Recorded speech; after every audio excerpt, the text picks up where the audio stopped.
Now this is another maple. These green maples are what we call the mountain maples, Yama momiji, straight Acer palmatum. It's got beautiful trunk line, and these were probably imported as bonsai this size. They were no bigger than this. It's grown twice the size in the last 20 years, and we are growing them to change the shape of the tree, because I like maples of this size, and also because a lot of my customers that we serve have tastes for maples this size. So let's look at it in detail, and I will just change the view. So let's take a close look at this tree. Now, the trunk is very nice. It's got beautiful taper, and the nibari or the root base is quite nice too.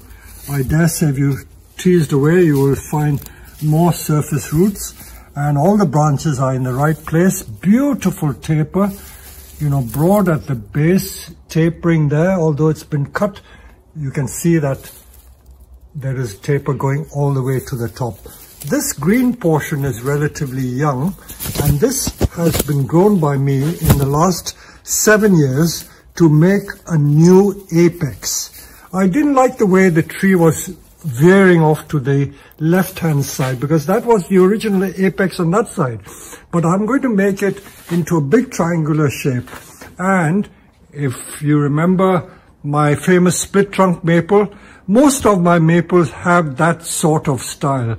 After all, every person has their own particular style of growing trees. So this resembles the split trunk in many, many respects. Now, if you look at the tree closely, look at these long shoots here. Look at that shoot. That is every bit, I would say, 60 to 70 centimeter long.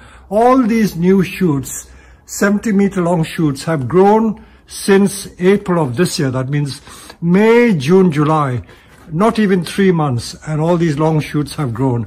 If you don't control them, these shoots can become more than 1 meter long. As you can see, they're reaching the sky, and the tree will become completely unkempt. So even if you didn't do anything, all you really need to do is to prune the outline. So I'm now going to put the camera down and show you what I'm going to do. So the famous Peter Chan approach to styling his trees, especially maples, is to form that dome shape. I don't like to keep saying triangular shape, because I'll get people criticizing me that, oh, why are you making all the maples look like pines? They're not made to look like pines. Maples do in fact grow like this, a dome shape rather than a pine shape. So just prune these long shoots off. If you want to, you can just leave about 2 or 3 inches of the current year's growth, and it will make the tree strong. Giving it a haircut. This is what we call giving a haircut, just pruning the long shoots. I don't look at the detail at this stage. I will just prune for the overall shape, overall dome shape at this stage, and then I will go into the detail later on. So once you get this overall effect, you will get encouragement, because it will begin to look like a decent bonsai. That's all there is to it. Many people don't even do this. They just leave them to grow, and they wonder why they lose the shape completely.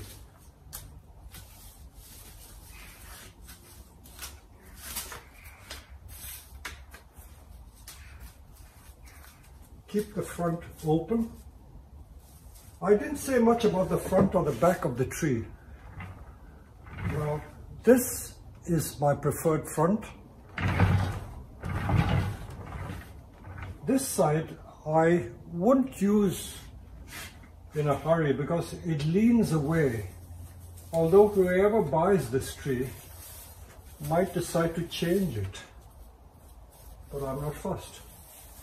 But there are so many shoots and such a lot of healthy calcing that you can be sure that whatever you cut would heal very fast. It's amazing how some people prefer what you would consider the back to be the front. It's all a matter of choice. I never say that there is a correct front or a wrong front. If you have a different preference, that's your choice.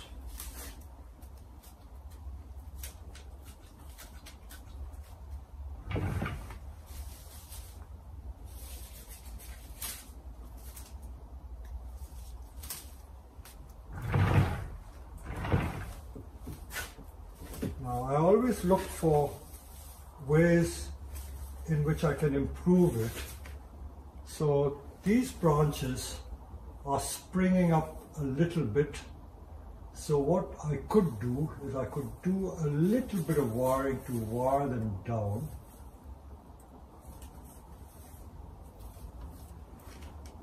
I don't have to, but it might be advisable to do that.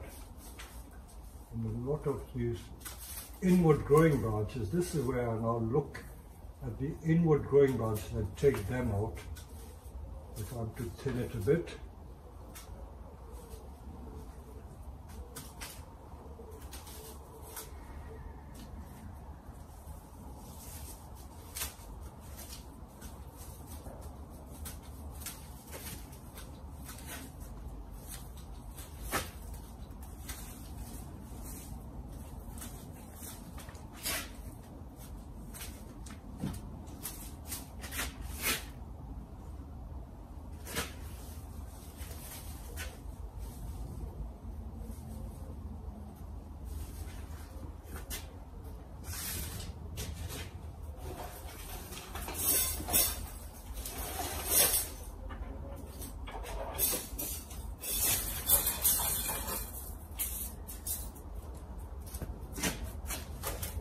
I'm going to do some very light wiring, nothing heavy, just very light. I won't put the wire very tight, it'll just be like an open coil to guide the branches in the right direction. If the branches are filling a space and that space is correct, I'll leave it. So just flattened it just a shade.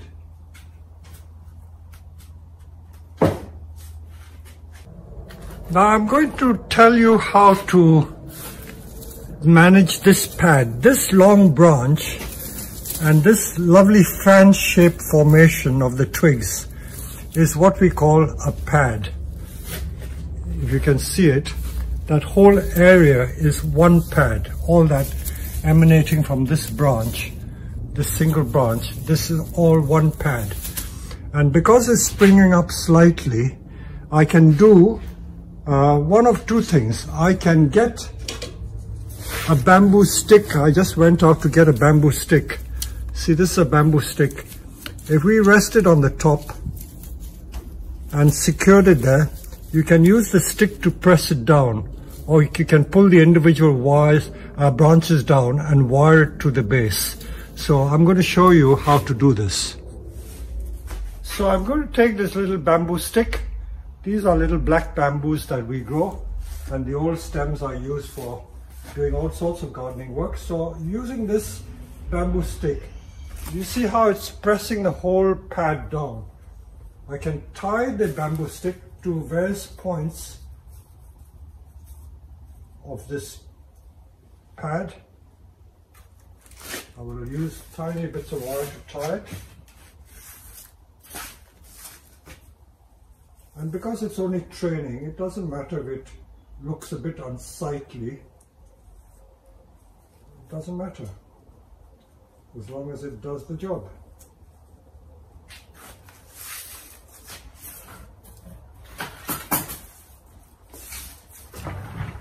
We always say that there are endless ways of inventing and creating new techniques, and all by trial and error. So this bamboo stick trick is an old practice that I've been using for years and years to create flat pads rather than wire individual little triglets. I have placed the stick right across, and I'm now going to pull that stick down. Pull the stick down, and because this tree has been wired into the pot, there are some wires in the pot, and I'm going to use that as the anchor point and guide the wire down. This is what we call guy wires. You see how the whole thing is bending downwards, and I haven't had to wire any of the individual branches.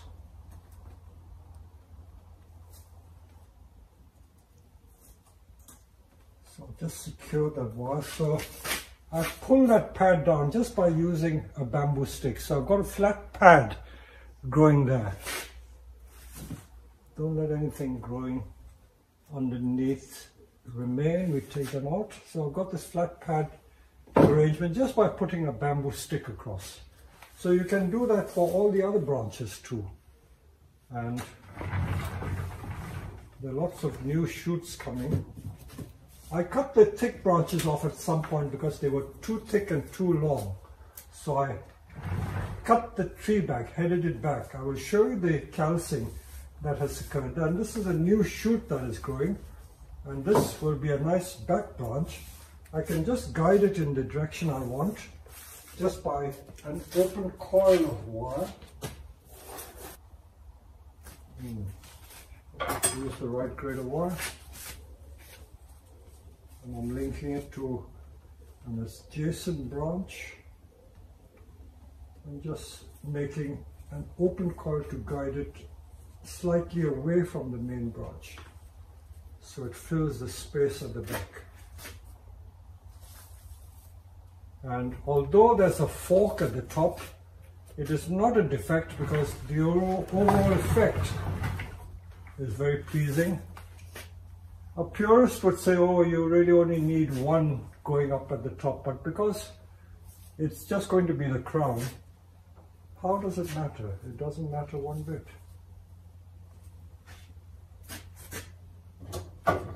If there are too many branches, I will take some of them out.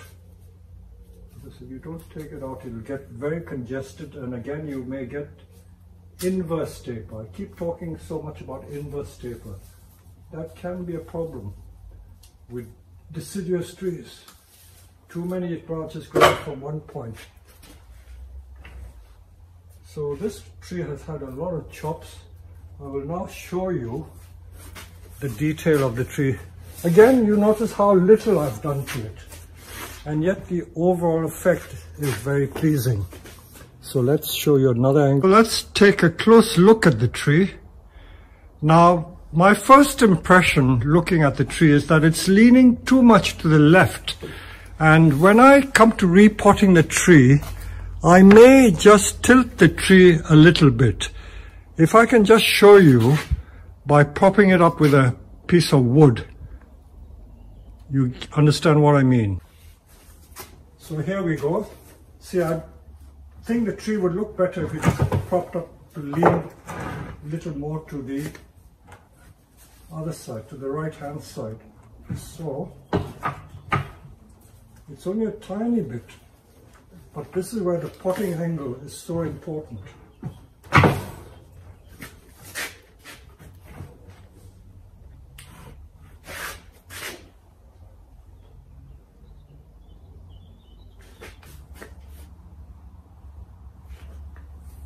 Let's see if I can prop it a little more and see what effect it has.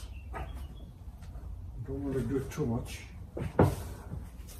Now I put maybe like 5 degrees slope to it. I think that looks more stable and pleasing. So that is how the future of the tree will look like. Now let me just take a close-up of the tree. So you see how I propped the tree up. That's going to be the future potting angle of the tree. so that it's not leaning too much to the left. And I was telling you about this fork here at the top. Any other person would probably take one of them off, but because it forms a nice crown, I'm not bothered about it. I'll leave it because the overall shape is nice. You don't always have to have a single crown. And I'll show you where this tree has had some very severe cuts because I wanted to change the look of the tree. See how it's callousing here? This was only cut last year because I didn't like the branch coming out from there. So I cut it off and it's healing very well. These are the loose bits of wire I'm redirecting that branch. It's really an old tree. You can see how the bark is fissured and gnarled. And that is the formation of that pad to this side. So it's got like two heads. This is one sort of semi-apex, and the main apex is at the top. So this is really now my back, which has many more branches to give it depth. So this is not the side I'm going to use. And the main side, or the viewing side, is going to be this side. So this is the tree as it will be in future. So when I put it back on the bench, I'm going to prop it like this so that it can grow in this direction. So that's another one done. So very little needs doing, but this is how we refine the maples. Constant pruning the long shoots to get shorter growth and more ramification.